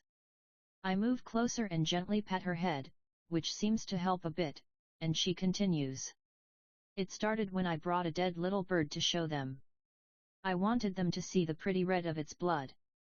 Sniff they accused me of killing the bird, even when I said it wasn't me, sniff they didn't believe me. So that's why she cried when I believed what she said the other day at the park. After that, they put me in the clinic, and at kindergarten my friends said my smile was scary, sniff the tears keep flowing as I hug her. My parents said I was problematic and that there was malice in me. One day I heard them talking, my mom said that, sniff she regretted having me, sniff she continues, her face buried in my chest. Damn, it's worse than I thought. Much worse. I'll help you, Toga. I'll be by your side, no matter what happens. She lifts her head, her eyes still full of tears. Thank you, Kaneki-kun. A/N. Willow was inspired by Willow herself from Don't Starve. Without the completely white eyes, I think. Chapter 13, 13 Hobby. I brought the children back to the orphanage, still with Toga's words and outburst echoing in my head. I can't do much for her right now, other than, of course, being there, by her side, as someone who understands her and can listen. I don't have Naome's or Nemuri's contact information, much less a cell phone to call them. The most internet access I have is the orphanage's computer, which the caretakers let me use from time to time. The only thing I do have is the contact card of the lawyer who is Naome's friend. Maybe if Toga manages to gather some proof, she could get emancipated as well. I already had a conversation earlier with the director about my emancipation. She said she can give permission, but only when I turn 13. Previously she had said 15, but I managed to negotiate with her. She explained a lot to me about emancipation. In fact, it's much less bureaucratic than I thought, because children with quirks that directly or indirectly increase intelligence and maturity are significantly common. Because of that, these kinds of processes are more streamlined. With the director's help, I also took a look at the amount of money I have saved from the hospital compensation. It's an okay amount, enough to support 2 people for about 2 or 3 years, including rent, groceries, and bills like water and electricity. That is, if some kind of crisis doesn't happen that changes the numbers I saw on the computer while doing the comparisons and calculations. It would be good to get a part-time job or find another way to earn more money just to be safe. You never know when something might go wrong. I'll keep the bank money as an emergency fund or for getting through high school, in case what I manage to save on my own isn't enough. I just don't know if Toga would agree to be emancipated. She doesn't seem very happy living with her parents, and I doubt things can improve for her while she's still in that house. It must be suffocating to live like that. I'll leave that question for the future. It's important that she understands what this decision really means. For now, I should earn some money by helping the orphanage caretakers, at least enough to buy something useful for myself. I don't think I'll be able to get a part-time job anytime soon, since I'm very young, and employers probably won't hire someone who hasn't even started middle school. After dinner, I sit in a chair watching the children run around the orphanage. Extremely bored, playing with the kids isn't a good idea. Most of them are still afraid of me, except for Willow and the others who were at the park. Most of the available books are either children's books or textbooks. I even read a few children's books, but the textbooks are terribly boring. Still, I forced myself to read some of them too. The orphanage TV doesn't show many cartoons. Most of the time, it's being used by the caretakers to watch the news while they gossip in the common room. I need a hobby, or I'll end up dying of boredom in this place. I can't just sit around watching time pass when I have nothing to do. My eyes wander across the murals painted with vibrant colors and drawings and scribbles of superheroes, then to the ceramic vases that the older children molded for a school project. Some of the paintings, including several of them, are drawings of the director and the other caretakers that the children like the most, serving as pillars for the women who take care of the little ones. I continue letting my eyes wander until they fix on a specific object, a knitted rug with the orphanage's facade drawn in vibrant colors, hung on the wall like an unframed painting. It was donated by a kind old lady a year ago. According to the director, it was too beautiful to be stepped on. Knitting? My mother used to knit. Pleasant memories of my mother knitting many beautiful pieces in her free time surface in my mind. I remember the relaxing sound of the needles clicking together, my mother humming softly when she was focused. These memories warm my chest. Then I decide, I'll start practicing knitting. I go over to the director, who is finishing scolding 2 boys who fought over a candy, which had fallen on the floor, by the way. I wait patiently for the scolding to end, which still takes a good few minutes. When the 2 boys leave, defeated, to their respective punishments, I approach the director and ask her for a book on how to knit, and some materials. She's surprised by my request, since I hardly ever ask for anything besides using the computer from time to time and other things related to documents or my bank account. I had never asked for something like this before, and it seems to make her happy to see me being a normal child and taking interest in something more common. A few days pass, and she manages to get the book and the materials for me. I give it a good read before starting. It seems more complicated than I imagined, but I feel like I can manage it with time. At school, during break, I look at my first attempt at a piece, which I made the day before. It looks more like a tangled mess of yarn, pure chaos. Sigh. I'm going to need a lot more practice. I keep staring at the atrocity with my usual neutral face, but feeling a bit depressed inside. Kaneki-kun, what is this? Toga asks curiously, looking over my shoulder at the mess of red yarn. I'm learning how to knit. This was my first attempt. Her eyes seem to sparkle with interest and curiosity when I say that. That's so cool. What was it supposed to be? She asks. A bracelet. I feel her gaze scan my face. You can do it, Kaneki-kun. You don't need to be sad. Smiling, she makes a cute gesture with her fists. I touch my face, looking for some change in my expression that would indicate sadness, but I don't feel anything different. Thank you, Toga-chan. This time, I can feel a slight smile forming on my lips. How did she notice? That thought stays in my head all day long, even after I'm back in my little room at the orphanage. I'll try to fix this. I undo the failed attempt at a bracelet. I glance at the book, following the guide as best as I can. I get excited as I see the bracelet starting to take shape on the knitting needles, but I don't rush and keep following the book carefully, afraid of making the same mistake as before. The next day. So, Kaneki-kun, did you manage to make the bracelet? Toga asks as we walk together after classes end. Yes, your support helped me try again. I show her the simple red bracelet, and she observes it carefully. Ah! It's so cute, Kaneki-kun, oh. Toga looks confused when I extend the bracelet toward her. It's for you, Toga. It's simple, but I want to give it to you. Honestly, I would have just thrown it away if it weren't for her support yesterday. Really? Thank you. I loved it. She hugs me and quickly puts the red bracelet on her wrist. I see her eyes start to water a little. She quickly wipes them with the back of her hand while still smiling. All of this makes my chest tighten. How long has it been since she last received a gift? Maybe it would be nice to keep making pieces. The children and the caretakers would probably like receiving something too. I feel a smile form on my face once again as I see Himiko looking at the bracelet with enthusiasm and joy. I think this hobby will mean more to me than just a simple pastime. A/N. Hi, so here are the initial chapters of the fanfic. What did you think of the book so far?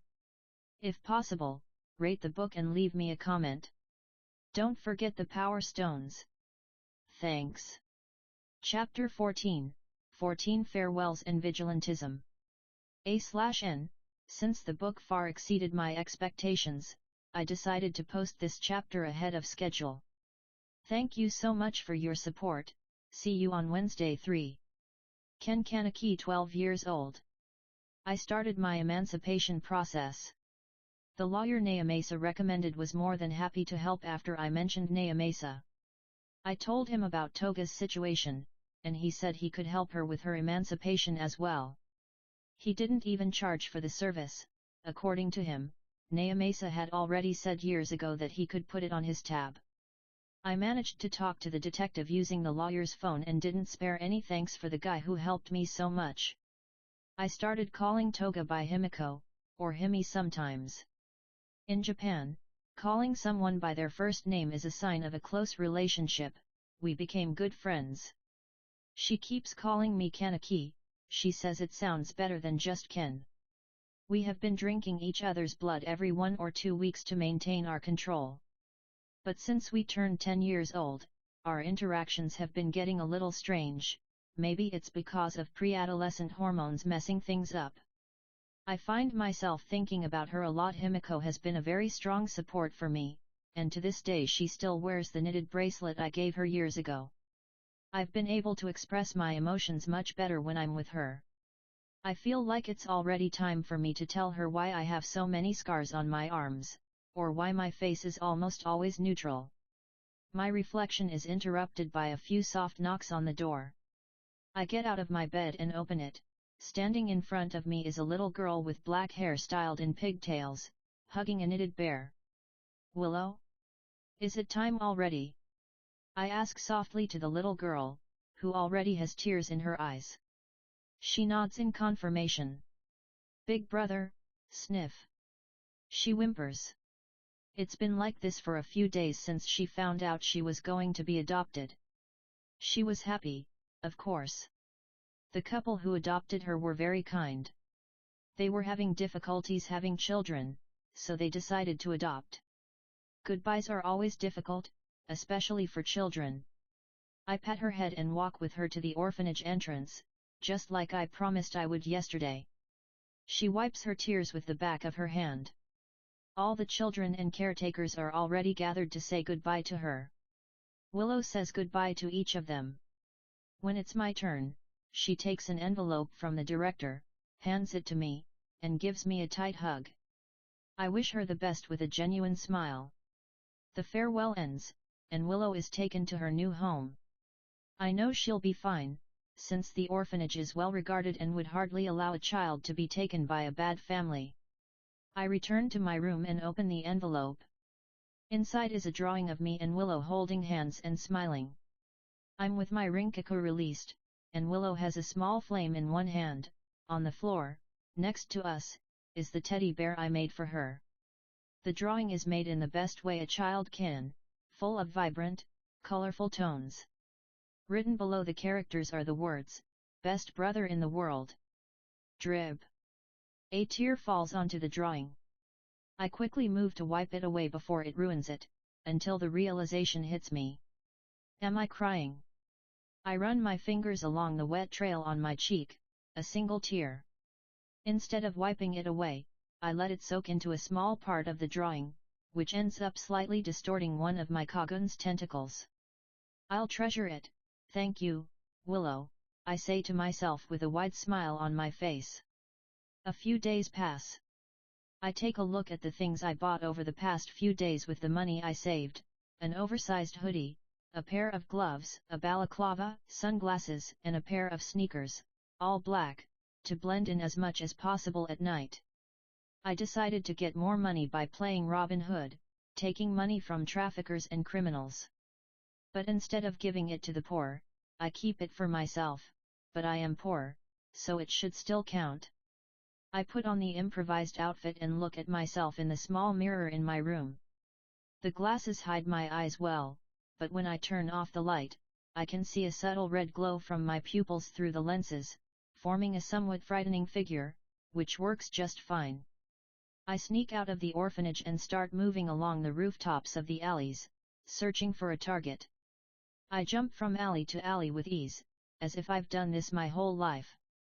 Under my oversized hoodie, I use my kaukaku, forming protection on each of my arms, something that could easily be mistaken for a physical enhancement quirk. I won't use my rinkaku or my full kaukaku unless there's an emergency. My Kagune are far too flashy to use openly. I stop on top of a rooftop when I spot suspicious movement involving two people. I clearly see a drug deal. The buyer leaves quickly while the dealer pockets the money and lights a cigarette. I slowly descend into the alley and land behind the dealer, who finally notices my presence and turns around in shock. He doesn't even have time to scream before I land a precise punch to his jaw, knocking him out instantly. I observe the man lying on the ground. A dangerous sensation takes hold of me when I catch a glimpse of the doctor's face, the one who tortured me, on that man. What if I cut him? My kaukaku expands, forming a blade from inside the sleeve of my hoodie. I point the Kagune toward the doctor lying on the ground. I feel my entire body tremble with hatred, but the tip of the blade remains motionless, aimed at the trafficker's throat. I snap my fingers, the sound echoing through the alley. As I begin to bring the Kagune's tip closer to the man's throat, I catch a glimpse of Willow's drawing passing through my mind. I gasp and stop. Other things surface in my thoughts: Himiko's smile, the promise I made to Nemuri, Nayamasa's support, the children and caretakers at the orphanage, and finally, my parents from another life. I take a deep breath and retract the blade of my Kagune. The fallen man's face returns to normal. I take his money and return to the orphanage, hide everything in a safe little spot, and throw myself onto the bed. I almost screwed up today. Sigh, I need to control myself, damn it, this never happened before. I remember the amount I managed to get, it already paid for the outfit and a bit more. It's worth it, I just need to be more careful. With that in mind, I finally close my eyes and fall asleep. A/N, there won't be much focus on your days as a vigilante, just quotes, so don't worry. Power stones would be appreciated. 3. Chapter 15, 15 First Love. I am sitting beside Himiko on a bench in the same park where the orphanage children usually play. This time, it's just the two of us on a day without classes. Kaneki-kun, you seem anxious. I turn to her. Do I? How can you tell these things about me, Himiko? I asked curiously. Normally, my face is neutral, like a stone without emotions.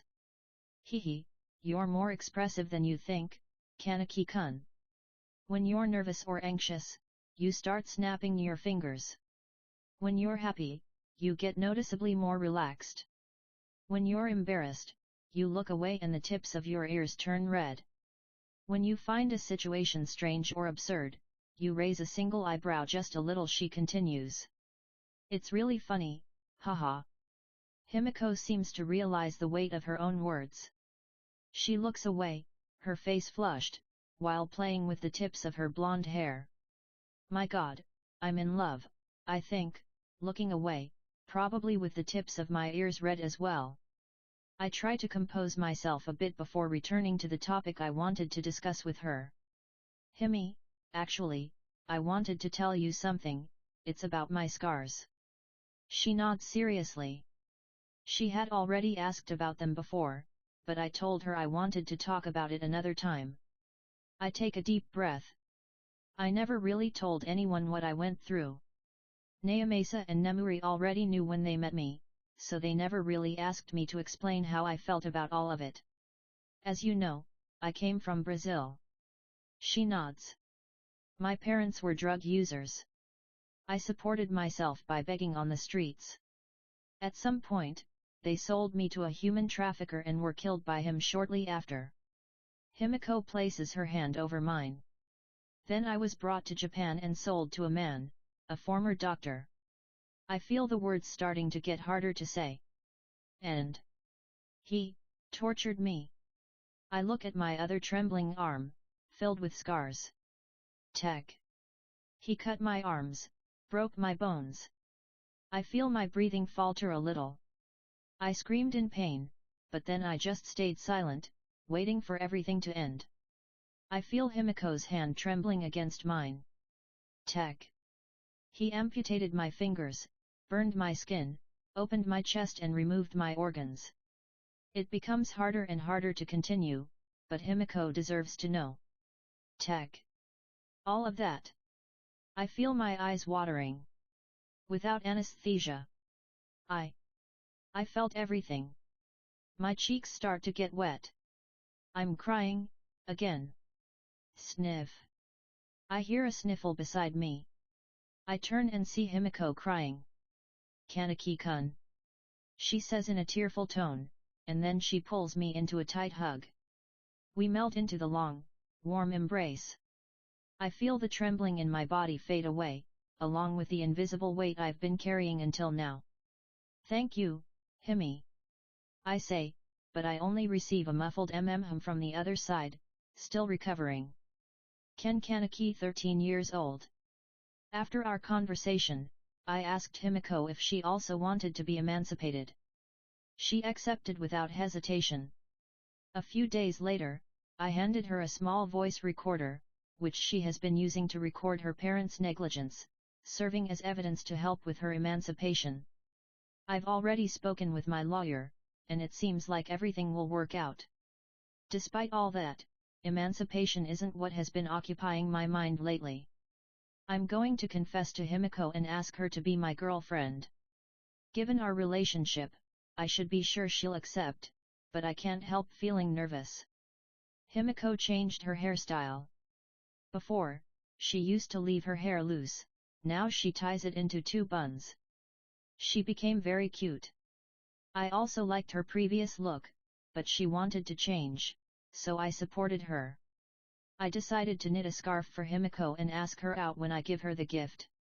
I made the scarf dark blue, with a pattern of teeth all over it, including some fangs. I called Himiko and told her I wanted to talk to her, the usual. She shouldn't suspect anything beyond my nervousness. At the same park where we met for the first time, I'm waiting for Himiko under the same tree. The cold weather makes my breath come out in a faint mist. Holding the box with the scarf in one hand and a bouquet of red flowers held by my Kagune tentacle behind the tree, I feel extremely anxious, much more than when I have to go to hospitals or when I go out vigilanteing. Then I see a familiar blonde head approaching me, dressed in warm clothes, wearing that smile that's been making my heart race lately. Kaneki-kun. So, what did you want to talk to me about? She comes closer, already looking curiously at the box in my hand. It's for you, Himi. I hand her the box. While she excitedly starts opening it, I grab the bouquet delivered by my Kagune with my other hand behind my back. Ah! So cute! I loved it, ah! Her excitement is interrupted when I kneel on one knee in front of her. The gears in her head start turning, and she begins to blush furiously. And it's not just her, despite the cold air, a bit of steam rises from our heads due to the heat we're feeling. With my hands slightly sweaty despite the cold, I pull out the bouquet of red flowers and extend it to her, her face already redder than the flowers themselves. Himiko. I love you. Will you go out with me? My face flushes with emotion and anxiety as I watch her fumble and almost drop the box with the scarf. I accept. I love you too. Himiko jumps on me with a warm hug as she finishes her words. I nestle into her embrace, feeling her heartbeat as fast as mine. Ha ha ha. We both laugh together, each one looking fondly at the other's face. Then Himiko holds my face and pulls me into a passionate kiss. Leaning against the tree, we melt into the kiss, stopping only when we're both out of breath. We look at each other for a few seconds, each admiring the other's love-struck face, and then, in a silent understanding, we pull at each other's shirts near the collarbone. Then we sink our fangs into each other at the same time, drinking the warm blood directly this time. For a couple with blood-based quirks, it's a bond as special as a kiss. With our lips stained by each other's blood, we smile with all our teeth and fangs showing, a scene that might scare others, but for us, it's a representation of genuine joy. I gently caress her cheek, looking deep into her eyes with affection, engraving her face into my memory. She leans into my touch, also staring into my eyes. Silent promises and vows are made, words of love exchanged without either of us moving our lips. A/N, I don't know if it all happened too suddenly, but keep in mind that everything escalated between the time skips. I also didn't want to take too long with it and wanted to work with an already structured relationship. What do you think? Chapter 16, 16 Home. 10 months before the entrance exam. Our emancipation finally went through. Mine was approved a few months earlier, while Himiko's had some delays due to the paperwork involving her parents. Unlike me, Himiko wouldn't have a responsible adult signing her emancipation permission. In my case, it was the orphanage director. The farewell to the orphanage wasn't very tearful. Aside from the caretakers and the director, all the children I knew had already been adopted. The director helped me a lot in finding a good apartment relatively close to UA. We won't need to take the subway to get there, we can go on foot or by bus. Maybe I'll even try to get a bicycle or a motorcycle later on. Despite the move, we decided to stay at the same school, not because of friendships or anything like that, but because of the trouble it would take to transfer, as well as having to adapt to a new environment, even though there's only 1 year left to finish middle school. I got access to the money in the bank, withdrew a satisfactory amount, and started using the money I had accumulated from vigilantism, which I had told Himiko about a few days after asking her out. I even took her along on a few nights. But with the move, I decided to take a break, especially since I want to focus on my relationship with Himiko. I prepared to move with Himiko before the emancipation notice letter reached her parents. I helped her pack and carry her things, we did it at night. She threw several bags of clothes and other important items out the window. I can see well at night, so we probably didn't forget anything important in the yard. Himiko could have accepted an allowance her parents would be forced to pay. But she refused. She didn't want to be tied to her parents anymore, wanting to separate completely. I didn't actively participate in that decision, I just stayed by her side as silent support. We're already on the bus heading to our apartment. The sun hadn't even risen yet. Each of us is carrying several backpacks and pieces of luggage, Well, actually, most of the stuff is Himiko's, not that I'd comment on that. The bus is practically empty because of the early hour, so we managed to get 2 seats next to each other. Himiko looks a bit sleepy, but she's holding on, since we still have a lot to do. You know, Kaneki-kun, all that's left is for me to get rid of my last name. It's a shame I'll be stuck with it until, well, until I get married, right? Kaneki-kun. Himiko says in a teasing, whiny tone, but her eyes shine with emotion when she mentions marriage. Her actions make me blush a little. We're still very young, Himi, but it won't take long, I promise. Himiko leans against my shoulder, seeming satisfied with my answer. I gently stroke her hair, looking at the empty, silent city through the bus window. We finally arrive at our stop, get off, and start walking toward the apartment. I was tempted to use my Kagune to carry the luggage, but that could cause unnecessary trouble with the few people passing by on the street.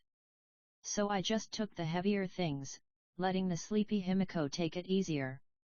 After a few minutes of walking, we finally arrive at the apartment. I had already received the key earlier, so it was just a matter of finding our apartment by the number on the door. Finding the door, Himiko takes the key from my pocket and opens it. We're greeted by the sight of the tiny living room and kitchen, both combined without separation. There are 4 doors, 2 side by side in the living room, another one also in the living room but a bit farther from the others, and one in the corner of the kitchen. Despite the size, it was ours. Himiko had to concentrate hard not to scream with excitement as her sleepiness faded and was replaced by excitement. She jumped from corner to corner, observing everything with a smile. There isn't much in the place either, just the absolute basics.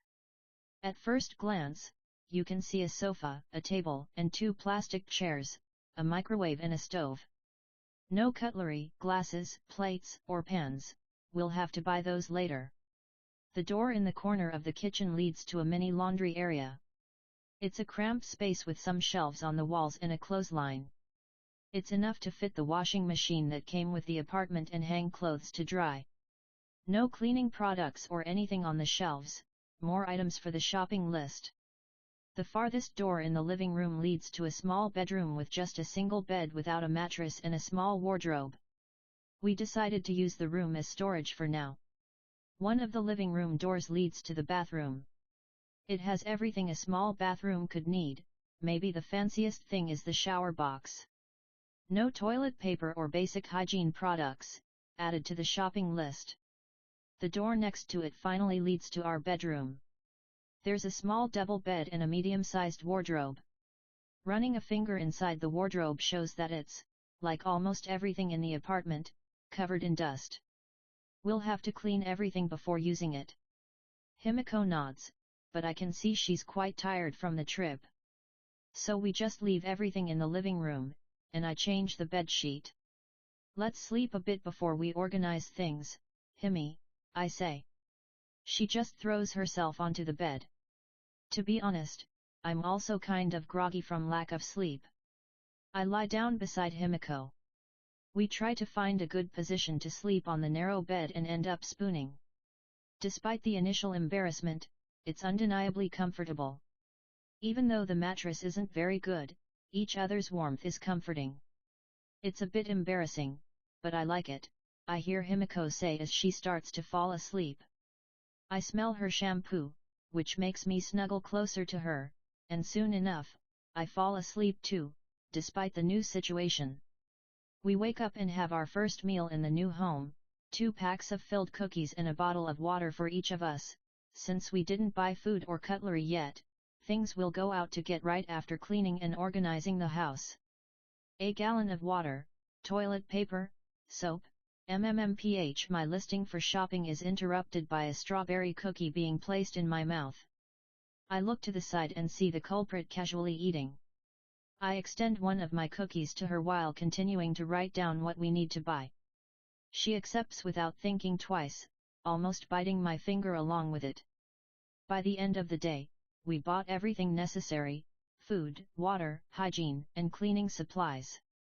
We also picked up an old TV, 2 cell phones, and a laptop, all used. They were functional products that had been returned or were defective, repaired, and put back up for sale. I used the vigilantism money to buy the electronics. There isn't much regulation on these products, so it's safer. I stretch my arms. We had already cleaned the house before going shopping, now it's time to put everything in its place and give this place the look of a real home. A/N, well, we've reached our first week of launch. Thank you so much for your support. Initially, I was thinking of completing the book completely and only then publishing it. I'm glad I made the decision to start publishing some of the chapters I had finished. Anyway, starting with the next chapter, we'll finally be following the original story. I hope you like it. 3.